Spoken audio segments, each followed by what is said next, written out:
To God. உன் ஆகாரத்தை சந்தோஷத்துடன் புசி.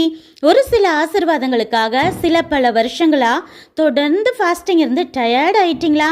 உங்க விண்ணப்பம் தேவ சித்தமாக இருந்தால் நீங்கள் கேட்ட ஆசீர்வாதம் உங்களை வந்து அடைந்தே தீரும்.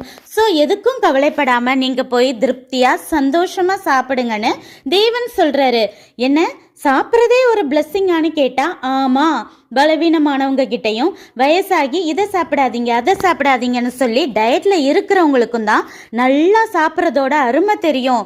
நம் கைகளின் பிரயாசத்தினால் வரும் சம்பாத்தியத்தில் வீண் செலவு இல்லாம நல்லா சாப்பிட்டு பலனை பெறுவதும் தெய்வ ஆசீர்வாதமே. ஒருவேளை உங்க சொத்து, பணம், லேண்ட், வீடு, ஊழியம்னு எதையும் உங்ககிட்ட இருந்து பறித்து மற்றவங்க அனுபவிக்கிறாங்களா? ஏற்ற வேலை வந்த பிறகு உன் சத்துருக்களுக்கு உன்னுடைய தானியத்தையும் திராட்சை ரசத்தையும் ஆகாரமாக கொடுக்க மாட்டேன் என தேவன் வாக்கு கொடுக்கிறாரு. அதாவது உங்களுடையதை யார் பறித்திருந்தாலும் பொய், கேஸ், மந்திரம், அடிதடி என குறுக்கு வழியில போகாம தேவனிடம் ஒப்பு கொடுத்துட்டு யோபு போல பொறுமையா காத்திருக்கும் போது நமக்கானதை ரெட்டிப்பா தர்றது மட்டும் இல்லாம உங்க சந்ததியோட சந்ததியின் காலம் வரைக்கும் தேவன் 1000 மடங்காய் பெருகச் செய்வாராக. வாழ்த்துக்கள். நன்றி.